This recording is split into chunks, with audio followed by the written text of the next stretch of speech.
شروع اللہ کے نام سے جو بڑا مہربان نہایت رحم کرنے والا ہے۔ سلام ٹو مائی یوٹیوب فیملی، سمشا وائس میں خوش آمدید۔ اداکار رنگیلا محمد سعید خان کا گھر ملت پارک جو سمن آباد سے متصل ہے وہاں پر تھا۔ 2 کنال میں کوٹھی تھی جس کا کچھ حصہ کرایہ پر دیا ہوا تھا۔ یونیورسٹی کے ایک دوست نے رنگیلا کے گھر کا ایک پورشن کرایہ پر لیا ہوا تھا۔ کچھ دن وہاں رہنے کا اتفاق ہوا۔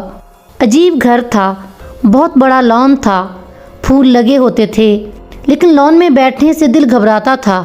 عجیب وحشت تھی۔ چھت پر ایک کمرہ تھا۔ رات 2 بجے چھت پر کسی کام سے گیا تو کمرے کے پاس سے گزرا تو کسی لڑکی کی سسکیوں کی آواز سنائی دی۔ کمرے کا دروازہ کھولا۔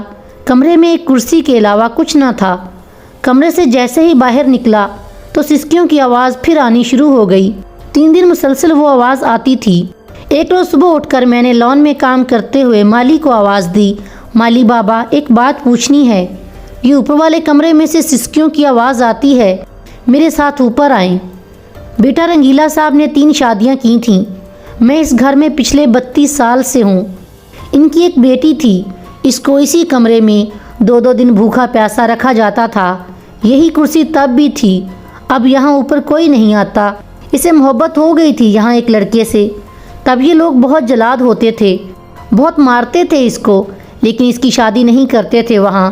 اب کہاں ہے بابا وہ لڑکی؟ بیٹا اس نے ایک روز خود کو آگ لگا کر خودکشی کر لی، چلی گئی اس دنیا سے۔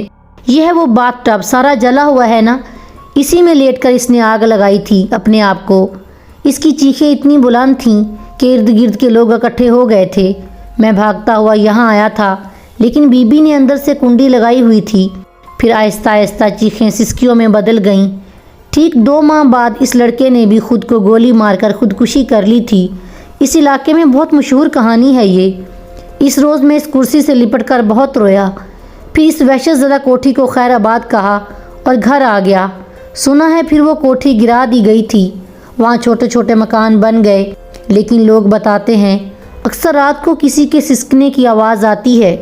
اگر آپ بھی کسی ایسی سچی سٹوری اور آبیتی کے متعلق جانتے ہیں تو کمنٹ سیکشن میں اپنی رائے ضرور دیجیے گا۔ سٹوری اچھی لگی ہو تو لائک شیئر سبسکرائب۔